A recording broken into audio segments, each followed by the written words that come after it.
Okay, a couple things to talk about before we start talking about the battle.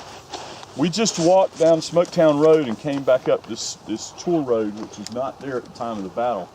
But what we came through was a couple places that are important.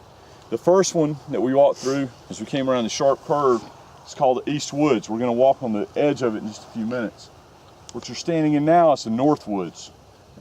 It doesn't look like much because up until about 15 years ago, there were no woods here at all. This is a field. Park Service is restoring this to its condition at the time of the battle. That's why you see all these trees that have been planted. They're still planting trees out here. What you had here in the East Woods and the North Woods, these are woodlots. These are purposely planted and maintained by the farmers, primarily for firewood, but also for lumber potentially. So they're very good stewards of their land. They know they have to preserve woods, and so that's why they're purposely planted. So if you're standing here on the morning of September 17th, you'd be standing in a wooded area like the one we walked through in the East Woods, which are also restoring, by the way. So that's a little bit about the woodlots. On the afternoon and evening of the 16th, as I told you, the troops of Hooker's 1st Corps had crossed the upper bridge that we drove across, and they moved into this area around the Poffenberger farm. And there's skirmishing that took place down in the East Woods with some of the Confederate forces that we'll talk about in a few minutes. Nightfall on the 16th, it started to rain. It was a very gentle rain at first, and then it became a very hard rain by about midnight, but it stopped before dawn on the morning of the 17th. And you know what happens after it rains the next morning? Fog. Significant amount of fog. So this battlefield was shrouded in fog on the morning of the 17th. At about 5:30 a.m., that's before daylight broke, the northern portion of this battlefield is covered in fog. It's very heavy, especially in the low spots as we walk through today. Keep that in mind. But an artillery duel started to take place between the Union and the Confederate artillery units. You might have seen some of the cannon back out in this field over here representing some of the Union artillery units. They were back around the Poffenberger farm. If you look to my right, over here you can see a hill that's wooded, a rise over there. That is Nicodemus Heights. It was clear at the time of the battle. There were no trees there. And the Confederate artillery is stationed on that ridge. And so the artillery duel begins early in the morning between the Union artillery here and the Confederate artillery over on Nicodemus Heights. Of course, the soldiers of 1st Corps, Hooker is trying to form up his corps and get them moving out. They're going to move across these fields and toward a small white church called the Dunkard Church that we'll go to and talk about in a few minutes. That is what Hooker is orienting 1st Corps on. And so they were the first ones to step off of the Poffenberger farm going south, and they knew that there were Confederates at the far end of these fields, but they could not see them. This was not a cornfield here at the time of the battle. The cornfield was further over, and we'll talk about that as we go along there. So they could not see the disposition of the units because there was a cornfield there.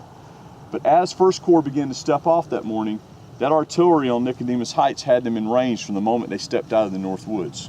And so it was a very difficult time to keep Hooker's 7,000 troops together.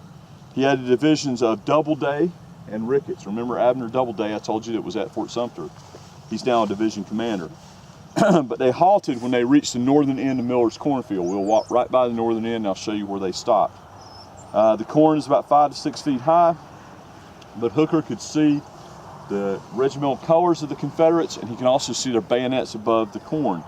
And so he deduced that there was a large number of Confederate troops on the far end of the cornfield, and he ordered his artillery to come forward and to begin firing on them.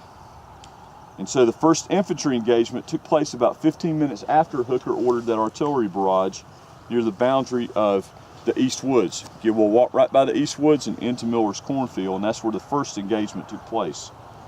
However, the Confederate artillery that was firing into Hooker's troops began to disorganize and scatter the Union regiments as they were pressing toward the cornfield. But Hooker still pressed his troops forward, and he was looking at that little white church, the Dunkard Church, on the knoll beyond the Miller farm. Here's a quote. It says, "Hooker's men were fully up to their work. They saw their general everywhere in the front, never away from the fire, and all the troops believed in their commander and fought with a will." Joseph Hooker was known as Fighting Joe Hooker because he was not afraid of a fight. Now, his name, why do you think his name is significant, Hooker. You like hookers. Right, and they weren't called that in those days. They got the name because of Hooker. He later becomes the commander of the Army of the Potomac, and someone said that his headquarters is like a brothel and a bar. So Hooker is a good fighter, but Hooker's got some other issues going on. Okay, so here's what you have. Disposition of First Corps. I told you Doubleday and Ricketts, they're the first two divisions to step off. We are standing about right here at the edge of the North Woods. And so they stepped off at 5:30 to 6 o'clock on the morning of the 17th, headed toward the cornfield and the Dunker Church, which is right down here. That's what Hooker is orienting on. He's going that direction. The first engagement takes place at the edge of Miller's cornfield where it intersects with the East Woods, and we're going to walk right by there. It is a small skirmish. The worst of the action is going to take place in the cornfield, and we'll talk about that when we get to the Confederate side of the cornfield. Who's opposing him? You've got Jackson. He's got Hood's division, but as I'll tell you in a minute, he's pulled Hood's men back. They had been on line all the night of the 16th. But remember, I told you they had to fight at South Mountain. They've been marching for 2 days. They're on their 3rd day, and they've had nothing to eat. That's going to be very significant. So he pulls them back into the East Woods in reserve, and he puts the rest of his troops forward. So that's the disposition at the beginning of the battle. Any questions about that? Where's that hill on that map? Here's the Nicodemus Farm, Nicodemus Heights, right here. Yes, sir. Thank If you. you look due Yes, sir. south, I'm sorry, due west. Yeah. Okay, any questions? We can roll those back up while you guys do your